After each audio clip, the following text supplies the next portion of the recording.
As far back as I can remember, I always wanted to be a gangster. There's no crying in baseball! I ate his liver with some fava beans. Nice cliente. That was totally wicked! If I can change, and you can change, everybody can change! And welcome to another episode of Your Next Favorite Movie. I'm your host, Josh G. And today, I am joined by the other half of the Walk the Cinema podcast. Please welcome Katie to the show. Thank you for having me. Oh, absolutely. So why don't you go ahead and give your take on what Walk the Cinema is about? Let everybody know. So Walk the Cinema is, I'm the host and I co-host with my husband. And we just talk about movies that we like, we find significant. And we have, some ones that we don't particularly like, but we still think it's an interesting conversation to have. So yeah, it's pretty much our deal. All right. Sounds good. Make sure everyone you check them out after you're done listening to this episode. Well, for this week, you introduced me to this movie because this is one that I bought the Criterion during one of the sales, but actually hadn't taken the plunge until just a few days ago. We're going back to 1984 for Alex Cox's Repo Man. Hey, baby, you need a ride? Meet Otto, master repossessor of cars. I'm going to have to torture you. He meets the weirdest people Let's go do some crimes. and stumbles into the strangest situations. You think it's too late for us to get romantically involved? But nothing could prepare him for the ultimate repossession. Wow, this is intense. Repo Man, rated R. All right. So when did you first see Repo Man? So I actually have kind of an interesting story about this movie. I saw it at the end of 2015. I was a senior in high school and I was just undertaking this pretty big project. It was a independent study, and I was also trying to create a film festival, a student film festival for the county that I lived in. So I was working with a teacher at one of the local middle schools, and he suggested that we make a parody homage to Repo Man. And so that's how I ended up watching it, because we made the parody. We called it Repo Kid. So I had to watch it many, many times. I read the script a lot of times, just trying to adapt it into a 30-minute kind of condensed family-friendly version.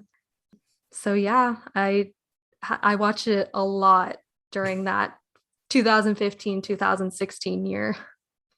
All right. So for anyone who's unfamiliar, why don't you tell everyone what Repo Man is about? So Repo Man's pretty fun, in my opinion. It kind of has something for everybody. We follow the story of this punk suburban kid named Otto, and he kind of gets wrapped up in the life of repossessing cars, and it kind of goes on his journey about that. But then there's also this secondary plot about this scientist that had stolen decaying alien bodies from a government agency of some sort, and people trying to find where he was at with the aliens, and the stories kind of intercept at some point. Yeah, I gotta admit, all I knew was that it was a punk and repossession. I had no idea about the subplot, and I was like, that opening scene, I was like, what in the world's going on? What is this movie? I had no idea this was coming. So, but no, I agree. A lot of fun. Yeah. So obviously you've seen it a lot, and because you did the adaptation, so I can see why you love it. But is there anything else that keeps you coming back to this one? Like, what is it about it that after you're done with that project, you still watch? Yeah. So I think that the reason why I started liking it, because the first time I watched it, I absolutely hated it. I was not into it at all. I just kind of felt like it was this really confusing movie that I couldn't wrap my head around. But, the more I worked on it, the more I started noticing things that were really smart and really funny. And, the version I watched was the made for TV version. Okay. And so there was a lot of scenes that were missing. because my teacher wasn't going to tell me to watch the kind of unfiltered version. But I ended up watching the unfiltered version, later. And there's just, always stuff I think that you can find that you didn't see in previous versions or a previous look around. So that's why I liked it. And I don't know, there might be some more versions out there, because I remember distinctly watching this scene where he comes back to his parents' house and there's cobwebs in between the parents, but the version that I have on the Criterion doesn't have that scene at all. So, where that scene went, I have no idea, but I'm still trying to figure that out. That would make, well, I don't know. If you just saw it in 2015, I don't know where you would have seen it. I was going to say that might be a scene stuck on VHS, because sometimes those don't get ported over, but I'm not sure which version I watched, because I think I got like a link from my teacher, because he somehow got like the original screenplay, I think, and that's what we used to adapt it. So pretty interesting. Okay. Yeah, very interesting. All right. So now sometimes we get in a little bit of spoiler territory when we go to this next question. But what would you have liked to have seen in a sequel? And I don't mean like 30 plus years down the road. If you had gotten one in the 80s, gotten people to come back, what would you have liked to have seen? So Alex Cox, who was the director, actually had a sequel planned. Okay. It was called Waldo's Hawaiian Holiday. And I'm going to try not to spoil anything, but it takes place about 10 years after the end of the film. Otto comes back to Los Angeles with a new name called Waldo after he'd been off on his adventure at the end. And it gets a little bit more science fiction-y, I guess. Again, I don't want to go into too many spoilers, but if I were to make a sequel, I think I'd kind of go in a very different direction. Okay. I think I would have done a prequel instead, focusing on the character Bud, who was played by Harry Dean Stanton.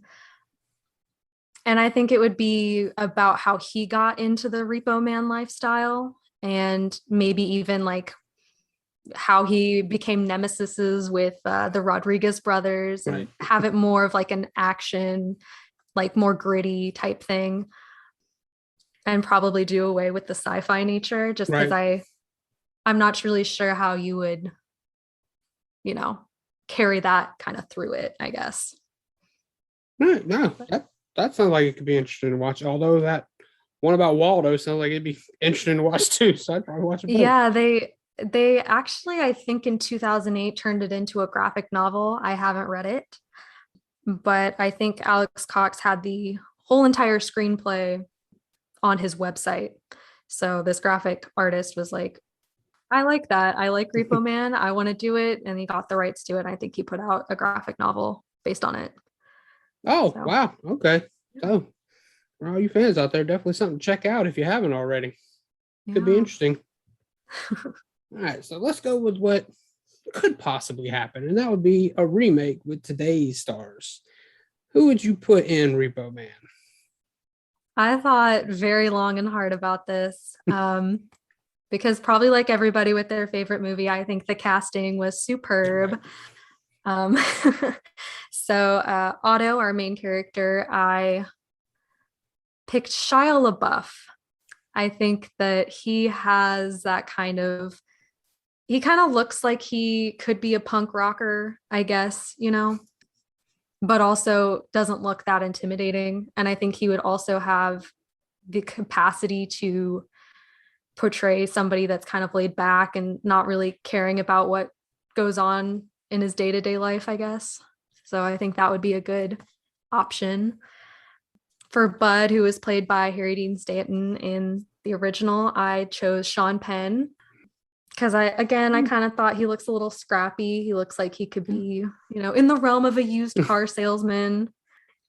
For Layla, who is the girl that is part of the secret society with the aliens and stuff, I thought about Haley Steinfeld, who was in True Grit, the remake, and Pitch Perfect 2. Yep. I was going to say the Pitch Perfect sequels. Yeah.